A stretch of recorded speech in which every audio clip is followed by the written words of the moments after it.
আসসালামু আলাইকুম। সুপ্রিয় শিক্ষার্থীবৃন্দ, কেমন আছো সবাই? আশা করি ভালোই আছো। আজকে আমরা পার্ট ৪ তাওহীদ এখান থেকে শুরু করব। তো চলো ক্লাসটা শুরু করা যাক। পরিচয়। তাওহীদ শব্দের অর্থ একত্ববাদ। ইসলামী শরীয়তের পরিভাষায় আল্লাহ তাআলাকে এক ও অদ্বিতীয় হিসেবে স্বীকার করে নেওয়াকে তাওহীদ বলা হয়। তাওহীদের মূল কথা হলো আল্লাহ তাআলা এক ও অদ্বিতীয়। তিনি তার সত্তা ও গুণাবলীতে অদ্বিতীয়। তিনি প্রশংসা ও ইবাদতের একমাত্র মালিক। তার তুলনীয় কেউই নেই। আল্লাহ তাআলা বলেন, লাইসা কামিসলিহি শাই, কোনো কিছুই তার সদৃশ নয়। সূরা আশ-শূরা। আল্লাহ তাআলাকে সৃষ্টিকর্তা, পালনকর্তা, রিজিকদাতা, ইবাদতের যোগ্য এক ও অদ্বিতীয় সত্তা হিসেবে বিশ্বাসের নামই তাওহীদ।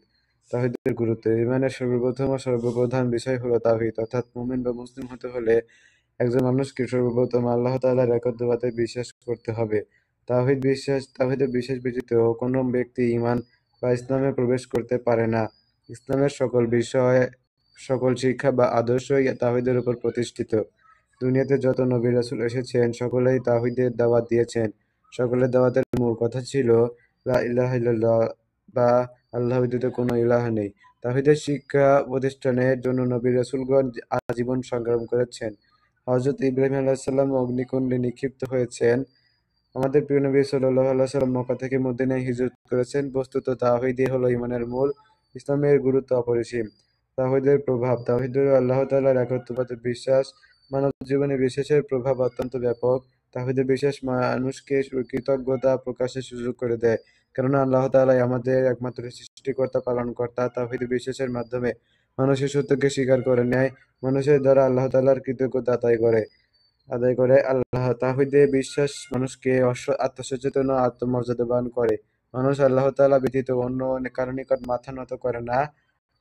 ফলে জগতের সকল সৃষ্টির উপর মানুষের মর্যাদা প্রতিষ্ঠিত হয়। মানুষ আশরাফুল মাখলুকাত বা সৃষ্ট সেরা জীব হিসেবে মর্যাদা লাভ করে। সৎ চরিত্রবান হওয়ার ক্ষেত্রেও মানব জীবনে তাওহীদের প্রভাব অপরিসীম। মানুষ আল্লাহ তাআলার গুণাবলী ও পরিচয় লাভ করে এবং সেসব গুণে গুণান্বিত হওয়ার অনুশীলন করে। মানব সমাজে ঐক্য, ভ্রাতৃত্ব প্রতিষ্ঠায়ও তাওহীদ গুরুত্বপূর্ণ ভূমিকা পালন করে। কেননা তাওহীদে বিশ্বাস মানব সমাজে এ ধারণা প্রতিষ্ঠা করে যে সকল মানুষই আল্লাহর বান্দা ও সমান মর্যাদার অধিকারী। এভাবে মানুষের মধ্যে ঐক্যের চেতনা জাগ্রত হয়। তাওহীদের বিশ্বাস মানুষকে ইবাদত ও সৎকর্মে উৎসাহিত করে। আল্লাহ তাআলার সন্তুষ্টি লাভের জন্য মানুষ সৎকর্মে ব্রতী হয়, অসৎ ও অশ্লীল কাজ থেকে বিরত থাকে। ফলে মানব সমাজে শান্তি ও শৃঙ্খলা প্রতিষ্ঠিত হয়। তাওহীদের বিশ্বাস ও পরকালীন জীবনে মানুষকে সফলতা দান করে। তাওহীদের বিশ্বাস ব্যতীত কেউই জান্নাতে প্রবেশ করতে পারবে না। বস্তুত মানব জীবনের সকল ক্ষেত্রে তাওহীদের বিশ্বাস মুক্তি ও সফলতার দ্বার উন্মুক্ত করে। এবার একটা কাজ আছে।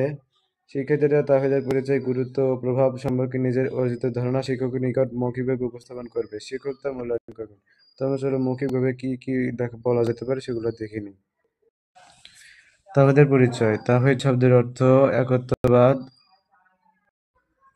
ইসলামের শরীয়তের পরিভাষায় আল্লাহকে এক ও অদ্বিতীয় হিসেবে বিশ্বাস করাকে তাওহীদ বলা হয়। তাওহীদে বিশ্বাসের মূল কথা আল্লাহ তাআলা এক ও অদ্বিতীয়, তার কোনো শরীক নেই। তিনি সবকিছুর স্রষ্টা ও অধিকারী, এরূপে বিশ্বাস করা। তাওহীদের গুরুত্ব। তাওহীদ ইসলামের সর্বপ্রথম ও সবচেয়ে গুরুত্বপূর্ণ বিষয়। মুসলিম হবার জন্য একজন মানুষের তাওহীদে বিশ্বাস থাকা অপরিহার্য। নবী করিম সাল্লাল্লাহু আলাইহি সাল্লামের দাওয়াতের প্রথম ভিত্তি ছিল তাওহীদ। পবিত্র কোরআনে বহুবার একত্ববাদকে গুরুত্ব দেওয়া হয়েছে। তাওহীদের প্রভাব। তাওহীদ মানুষকে আল্লাহর প্রতি শ্রদ্ধা ও আনুগত্য করতে শেখায়। এটি মানুষের আত্মাকে পরিশুদ্ধ করে এবং তাকে সৎ, ন্যায়পরায়ণ ও দায়িত্বশীল করে তোলে। তাওহীদের শিক্ষা সমাজে শান্তি, ঐক্য ও সৌহার্দ্য প্রতিষ্ঠিত করে। এরপরে রয়েছে পার্ট ৫, আল্লাহ তাআলার পরিচয়। আল্লাহ তাআলা এ বিশ্ব জগতের অধিপতি ও মালিক। তিনি একক ও অদ্বিতীয় সত্তা, তার কোনো শরীক নেই। তিনি অনন্য ও অতুলনীয়। আল্লাহ শব্দের মধ্যেই তার তুলনাহীন বৈশিষ্ট্য প্রকাশ পায়।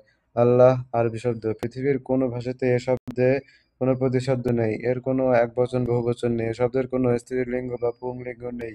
এ শব্দটি একক ও অতুলনীয়। আল্লাহ তাআলাও তদ্রূপ। তিনি তার সত্তা ও গুণাবলীতে একক ও অদ্বিতীয়। এর সমতুল্য বা সমকক্ষ কিছুই নেই। আল্লাহ তাআলা বলেন, কুল হুয়াল্লাহু আহাদ, আল্লাহুস সামাদ, লাম ইয়ালিদ ওয়া লাম ইউলাদ ওয়া লাম ইয়াকুল লাহু কুফুয়ান আহাদ। বলুন, তিনি আল্লাহ একক ও অদ্বিতীয়। আল্লাহ কারো মুখাপেক্ষী নন, সকলেই তার মুখাপেক্ষী। তিনি কাউকে জন্ম দেননি এবং তাকেও জন্ম দেওয়া হয়নি, আর তার সমতুল্য কেউই নেই। আল্লাহ তাআলা স্বয়ং সম্পূর্ণ সত্তা, তিনি অনাদি অনন্ত, তিনি চিরস্থায়ী ও চির বিরাজমান। তার কোনো শুরু নেই, শেষও নেই। তিনি পানাহার, নিদ্রা, তন্দ্রা, ক্লান্তি সবকিছু থেকে মুক্ত। আল্লাহ তাআলা বলেন, হুয়াল আউয়াল ওয়াল আখির ওয়াজ যাহির ওয়াল বাতিন ওয়া হুয়া বিকুল্লি শাইইন আলিম। তিনি প্রথম, তিনি শেষ, তিনি প্রকাশ্য, তিনি গোপন এবং তিনি সর্বদেশে সম্যক অবহিত। সূরা আল হাদিদ। অন্যতর মহান আল্লাহ বলেন, লা ইলাহা ইল্লাহু আল হাইয়ুল কাইয়্যুম লা তাখুযুহু সিনাতুন ওয়া লা নাওম লাহু মা ফিস সামাওয়াতি ওয়া মা ফিল আরদ। তিনি আল্লাহ, তিনি ব্যতীত কোনো ইলাহ নেই। তিনি চিরঞ্জীব ও সর্বসত্তার ধারক। তন্দ্রা বা নিদ্রা তাকে কখনো স্পর্শ করতে পারে না। আসমান ও জমিনে যা কিছু রয়েছে সবই তার অধীন। সূরা আল বাকারা। আল্লাহ তাআলা সকল গুণের আধার, সকল গুণ তার মধ্যে পূর্ণ মাত্রায় বিদ্যমান। তিনি সৃষ্টিকর্তা, বিশ্ব জগতের ও এর মধ্যে যা কিছু রয়েছে সবই তার সৃষ্টি। তিনি রিজিক দাতা, সকল সৃষ্টি রিজিকের জন্য তার মুখাপেক্ষী। তিনি সর্বশক্তিমান, সবকিছুর নিয়ন্ত্রক। সকল কিছুই তার পরিচালনায় সুন্দর ও সুশৃঙ্খলভাবে পরিচালিত হচ্ছে। এক কথায় তিনি সর্বগুণে গুণান্বিত, তার গুণের কোনো সীমা নেই। সুন্দর ও পবিত্র নামসমূহ একমাত্র তারই জন্য নির্ধারিত। তার কতিপয় গুণবাচক নাম হলো রহিম মানে অসীম দয়ালু, আল জাব্বার মানে প্রবল, আল গাফফার মানে অধিক ক্ষমাশীল, আল বাসির মানে সর্বদ্রষ্টা, সামিউ মানে সর্বশ্রোতা, আলিয়ু মানে মহান, হাফিজ মানে মহারক্ষক ইত্যাদি। বস্তুত আল্লাহ তাআলা তার সত্তা ও গুণাবলীতে এক ও অতুলনীয়। তার কোনো শরীক নেই। সকল প্রশংসা তারই জন্য, ইবাদতের যোগ্য সত্তা একমাত্র তিনি। কষ্ট পর্যন্ত, পরবর্তীতে আমরা পার্ট 6 থেকে শুরু করব। তো আমার ভিডিওগুলো ভালো লেগে থাকলে আমার চ্যানেলটা সাবস্ক্রাইব করে আমার সাথেই থাকবে। ধন্যবাদ সবাইকে।